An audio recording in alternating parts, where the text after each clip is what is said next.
నమస్తే మేడం. మన రోజా అయితే తమిళనాడు గుడిలోకి వెళ్ళి పనిచేసే వ్యక్తులు సెల్ఫీ కోసం దిగుతాకు వస్తే ఆవిడ చేసిన హావభావాలు మీరు చూసే ఉంటారు. ఆవిడ అలా రియాక్ట్ అవుతానికి అంతే పని చేసుకునే వాళ్ళు అంటే వాళ్ళకి ఎందుకు అంత మీరు ఒక మహిళగా దానికి మీరు ఏ విధంగా సమాధానం చెప్తారు? ఇప్పుడు రోజా గారు ప్రభుత్వం అధికారంలో లేదు, ఆవిడకి పదవి లేదు, ఆవిడ ఎమ్మెల్యే ఓడిపోయింది కనుక ఇప్పుడు ప్రజలు ఎవరైనా ఆమెను పలకరిస్తే చీత్కరించుకుంటుంది. అదే ఆమె ఒక ఎమ్మెల్యే అయినా ఒక ఎలక్షన్ కోసం ఓట్లకు వెళ్ళినప్పుడు చీవుడు కాడుతున్న పిల్లలైనా ఎత్తుకుంటారు. అది ఇప్పుడు లేదు కాబట్టి మహిళలకు కూడా కనీసం గౌరవం ఇవ్వని పరిస్థితులు ఆవిడ. అసలు ఆమెకి సెల్ఫీ దిగటమే చాలా తప్పు. పాపం ఆ మహిళలు ఏదో పారిశుద్ధ కార్మిక మహిళలు ఏదో ఒక సినీ యాక్టర్నో ఏదో ఉద్దేశంతో వాళ్ళ మీద సెల్ఫీ దిగడానికి వస్తే వాళ్ళని చేత్కరించిందంటే అసలు ఆడ జన్మేనా ఇవిడిది. మహిళలకు గౌరవం ఇవ్వలేని మనిషి ఇప్పటివరకు మహిళల కోసం ఎందుకు మాట్లాడింది? సెల్ఫీ ఇవ్వలేని మనిషి అని నీకు అధికారంలో ఉంటే రాసుకొని పూసుకొని తిరుగుతా, వాళ్ళు మట్టిని పట్టుకుని వాళ్ళ మట్టి చేయని పట్టుకొని నువ్వు రాసుకుంటావా? ఈరోజు నీకు ఎమ్మెల్యే పదవి లేదు, నీ పార్టీ అధికారంలో లేదు, నీ మహిళలు చేత్కరించుకుంటావా? అసలు పారిశుద్ధ మహిళలతో దిగాలి. ఎందుకంటే వాళ్ళు రోడ్లు శుభ్రం చేసి వీధులు శుభ్రం చేసి మనుషులు, నీకు మనసే శుభ్రం లేదు. వాళ్ళని చూసి నేర్చుకో. వాళ్ళు పరిసరాలను శుభ్రం చేస్తున్నారు పారిశుద్ధ కార్యక్రమాలు అంటే, వాళ్ళు శుభ్రం చేయకపోతే మనుషులు ఎవరు బతకలేరు. అలాంటి నువ్వు నీ మనసే పరిశుద్ధంగా లేదు, నువ్వే పెద్ద పారిశుద్ధ మనసు అనేది. వాళ్ళని చూసి నువ్వు బుద్ధి తెచ్చుకో, ఆ మహిళలను చూసి జ్ఞానోదయం తెచ్చుకో. పేరు నాని గారు అయితే మళ్ళీ తెర మీదకి వచ్చారు. మళ్ళీ వరుస ప్రెస్ మీట్లతో మాట్లాడుతూ ఉన్నారు. ఈరోజు జగనే కనుక ఉంటే ఫస్ట్ తారీఖుల్లో అమ్మఒడి కానీ విద్యాదీవెన మొత్తం అందిపోయాయి అని చెప్పి కూడా మాట్లాడుతున్నారు. ఈరోజు 3 పార్టీలు కలిసి వచ్చినా సరే ముసుగు రాజకీయాలు చేస్తూ ముసుగుతో మాట్లాడుతున్నారు అని చెప్పి మాట్లాడుతున్నారు. దానికి మీరు విధంగా సమాధానం చెప్తారు? పేరు నానికి ఏం పని లేదు. పేరు నానికి పార్టీ వాళ్ళ వైఎస్ఆర్ పార్టీ అధికారం పోయిన తర్వాత పిచ్చెక్కింది. లేకపోతే వచ్చి నెల రోజులు కూడా అవ్వలేదు. చంద్రబాబు నాయుడు ఇచ్చిన వాగ్దానం ప్రకారం 3,000 రూపాయలు మీరు 4 సంవత్సరాలకి విడతల వారీగా మీరు పింఛను పెంచారు. 1,000 రూపాయలని 5 సంవత్సరాలకు పెంచారు. చంద్రబాబు వచ్చిన వెంటనే 1,000 రూపాయలు కలిపి 4,000 రూపాయలు పెన్షన్ ఇచ్చాడు. ఆ 3 నెలల బకాయి ఇస్తానని చెప్పి ఆ 3,000 కలిపి 7,000 రూపాయలు ప్రజలకు అందించాడు. ఇస్తారు సంక్షేమ పథకాలు అన్న మాట ప్రకారం ఆయన రిలీజ్ చేస్తారు. నెల రోజులకి మీరెందుకు కంగారు పడిపోతున్నారు? 5 సంవత్సరాలు మీరు ఏం ముద్రించారు? 5 సంవత్సరాల కాలం తీసుకొని రాష్ట్రాన్ని అధోగతి పాలు చేసి మీరు ఏ అభివృద్ధి చేయకుండా నెలకి సంవత్సరానికి 250 రూపాయలు పెంచి పథకాల కోసం మీరు మాట్లాడుతున్నారు. ఇస్తారు. చంద్రబాబు నాయుడు అన్నమాట ప్రకారం ఆయన అమలు చేయగల శక్తి సామర్థ్యత చంద్రబాబు నాయుడుకు ఉంది. ఆయన చెప్పిన వాగ్దానాలని అమలు పరుస్తారు. అంటే జగనే కనుక నుండి ఇప్పుడు మొత్తం అంది అని చెప్పి కూడా మాట్లాడుతున్నారు. దానికి ఏమైనా చెప్తారు? మరి ఇంకెక్కడ జగన్ ఎక్కడ ఇంకా అప్పులు చేసుకొని వచ్చేస్తాడు? సంపద సృష్టించలేదు రాష్ట్రానికి, రాష్ట్ర అభివృద్ధి చూపించలేదు. యువతకు భవిష్యత్తులో కంపెనీల్లో ఫ్యాక్టరీలో అప్పులు చేసుకొచ్చాడు. ఎన్ని అప్పులు తీసుకొచ్చారో రాష్ట్ర ప్రజల మీద పెట్టాడు. ఎక్కడ తీసుకొచ్చి ఇస్తాడు ఆయన.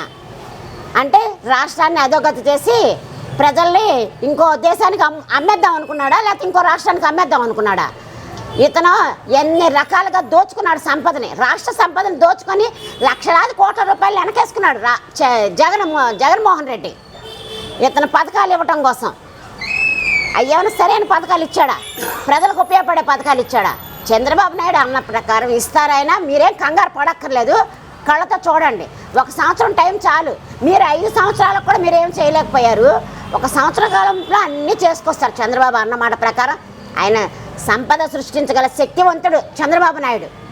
మీలాగా అప్పులు తీసుకొచ్చే అవసరం లేదు. చేస్తారు. మీరు ఎన్ని రకాల అప్పులు, ఎన్ని కొండలు పేర్చారు అప్పుల్ని. వైజాగ్లో కొండలు తవ్వి కోట్లాది రూపాయలు ధ్వంసం చేసేసారు, తీసేసుకొని దాచేసుకున్నారు. ఆ కొండల అప్పులు చేసి పెట్టారు. అవన్నీ ఇప్పుడు చంద్రబాబు నాయుడు గారు చూసుకోవాలి కదా. మీరు చేసిన అప్పులు ఎక్కడెక్కడ ఏమేమి అప్పులు చేశారో అవన్నీ ఆయన చూసుకోవాలిగా. ఎక్కడెక్కడ ఏమేమి లోటు బడ్జెట్లు పెట్టారో చేస్తారు. మీరేం కంగారు పడక్కర్లేదు. అప్పుడే మరి ఇంకో విధంగా చూసుకుంటే విజయసాయి రెడ్డి గారు మాట్లాడుతూ ఉన్నారు. ఈ రోజున మధ్యంతర ఎన్నికలు వస్తే మాత్రం వైసీపీ విజయడాంకా మోగిస్తుందని చెప్పి కూడా మాట్లాడుతున్నారు. ఒకవేళ మధ్యంతర ఎన్నికలు వస్తాయనుకుంటున్నారు. ఆయన అలా మాట్లాడడానికి కారణం ఏమనుకుంటారు? మరి విజయసాయి రెడ్డికి పిచ్చిక్కుంది. మధ్యంతర ఎన్నికలు ఎందుకు వస్తాయి? అసలుకి మధ్యంతర ఎన్నికలు ఎందుకు వస్తాయి? పార్టీ అధికారంలోకి వచ్చి నెల రోజులు అవ్వలేదు. ఏం పిచ్చివాగుడు వాగుతున్నావు విజయసాయి రెడ్డి? నువ్వు ఎందుకు కలగంటున్నావు? 164 మెజార్టీ చంద్రబాబు నాయుడికి ప్రజలిస్తే మీరు 11 ఎమ్మెల్యేలతో మీరు మిగిలిపోయిన వాళ్ళు అసలు బై ఎలక్షన్ వస్తుందని ఏ రకంగా మాట్లాడుతున్నావు? నువ్వు మేధావే కదా, నువ్వు పెద్ద చార్టెడ్ అకౌంటెంట్ కదా, ఏ రకమైన భాష అది? అంటే మీకు ముందు అధికారంలో కూర్చోబెట్టేయాలనే ఇంకా కలగంటున్నారా మీకు అధికారం కావాలని? ప్రజలు తోసి పంపించారు కదా మీకు, ఒక్కసారితో ఛాన్స్ అని చెప్పి పూర్తిగా తుడిచిపెట్టి పంపించారు. ఇంకా ఏ సిగ్గు లేకుండా నువ్వు మళ్ళీ బై ఎలక్షన్ వస్తుందని ఆలోచిస్తున్నావు. అసలుకి నీకు బుద్ధుని మాట్లాడుతున్నావా విజయసాయిరెడ్డి? నువ్వు అసలు ఇప్పుడు జరుగుతుంది కదా, ఒక శాంతి అన్న అమ్మాయిని, ఒక దేవాదాయ శాఖ కమిషనర్ని, నీలో సగం వయసు ఉన్న అమ్మాయిని లైంగిక వేధింపులు చేసి మోసం చేసిన మోసకారి నువ్వు రాజకీయం గురించి మాట్లాడే అధికారం లేదు. గతంలో ఎవడో ఎంపీ అనంత గోరంట్ల మాధవ్ నీలాంటి దుర్మార్గమే చేశాడు. నువ్వు కనిపించని ముసుగులో పైకి నటిస్తూ ప్రతి వాళ్ళని కించబరుస్తావు, ప్రతి వాళ్ళని ఇష్టం వచ్చినట్టు మాట్లాడతావు, వాళ్ళని అందరినీ కించబరుస్తూ నువ్వు చేసిన రాష్ట్రాలు ఏంటి విజయసాయిరెడ్డి?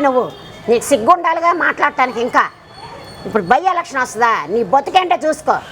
ఒక ఆడమ్మాయిని, ఒక అమ్మాయిని, ఒక ఉద్యోగిని, ఒక మంచి పెద్ద ఉద్యోగం చేసుకున్న అమ్మాయిని నువ్వు లైంగిక వేధింపు చేసిన దుర్మార్గుడివి. నువ్వు బై ఎలక్షన్ గురించి మాట్లాడతావు. కొడతారు మహిళలు, రాష్ట్రంలో ఉన్న మహిళలు కొడతారు. విజయసాయిరెడ్డి ఎంత అమాయకంగా నటిస్తావు కదా. జగన్మోహన్ రెడ్డి ఒక అమాయకంగా నటించటం, అక్కడ నువ్వు ఒక అమాయకంగా నటించటం. కేటగిరీ 1, కేటగిరీ 2 కదా రాష్ట్రంలో మీ ఇద్దరు నటించడంలో పెద్ద నటన సూత్రాలు విజయసాయిరెడ్డి, జగన్మోహన్ రెడ్డి మీ ఇద్దరు. అనవసరంగా అమ్మాయిని లైఫ్ని పాడు చేసావు విజయసాయిరెడ్డి. ఈరోజు శాంతి గొడవల్లో చూసుకో ముందు ఆ విషయం ఏంటో. ఒక అమ్మాయికుని కూడా నువ్వు మోసం చేసావు.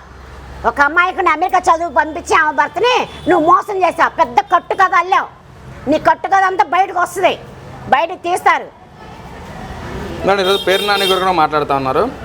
తల్లికి వందనం అని చెప్పి, తల్లికి వందనం పెట్టి పిల్లలకి మాత్రం సున్నం రాశారని చెప్పి మాట్లాడుతున్నారు. దానికి మీరు ఏ విధంగా చెప్తారు మేడం? అసలు ఇంకా ఏంటయ్యా పేరు నాని మాట్లాడటానికి? తల్లికి వందనం అని చెప్పాడు, ఇస్తారు. ఏది నెల రోజులు అవ్వకుండా అసలు ఇన్ని పథకాల గురించి వీళ్ళు మాట్లాడటానికి ఇలా సిగ్గుండద్దు?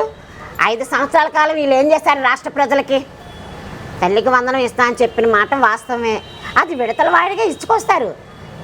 చంద్రబాబు నాయుడు విడతల వారి ఇస్తారు. ఇంకా వచ్చి నెల రోజులు కూడా అవ్వలేదు కాబట్టి ఆ బడ్జెట్ అంతా చూసుకోవాలి. మీరు ఎక్కడెక్కడ లోటు బడ్జెట్లు పెట్టారో, ఎక్కడెక్కడ గొయ్యలు తవ్వారో మీ గొయ్యలన్నీ పూడ్చాలి కదా. ఇప్పుడు ప్రజలకు ఇస్తాన్న మాట వాస్తవమే. ప్రజలు కూడా అర్థం చేసుకున్నారు. మీరు మోసం చేసి రాష్ట్రాన్ని అధోగతి చేసి పాలు చేసి వెళ్ళారన్న విషయం ప్రజలకు తెలిసి ప్రజలేం మాట్లాడట్లా. ప్రజలకు తెలుసు చంద్రబాబు ఇచ్చిన మాట ప్రకారం నిలబడతారని. పేరు నాని నువ్వు కంగారు పడబాక. నువ్వు కుర్చీ ఖాళీగా ఉందని చెప్పి మీడియా ముందుకు వచ్చి పిచ్చి పిచ్చిగా మాట్లాడబాక. అంత కంగారు ఎందుకు పడిపోతున్నావు? అంత కంగారు నువ్వు దేని పడుతున్నావు? పేరు నాని చేసింది లేదు, 1 సంవత్సరం పట్టు చూడాలిగా. ఇంకా ఇదేమన్నా యంత్రమా? యంత్ర ప్రకారం చేసేయటానికి బడ్జెట్ చూసుకోవాలి.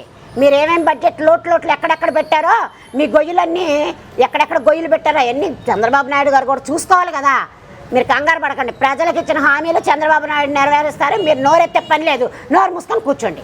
అంటే గత ప్రభుత్వంలో జగన్మోహన్ రెడ్డి గారు ఉన్నప్పుడు సంక్షేమ పథకాలు ఇచ్చి రాష్ట్రాన్ని మొత్తం అప్పుల పాలు చేశారని చెప్పి మాట్లాడుతూ ఉన్నారు.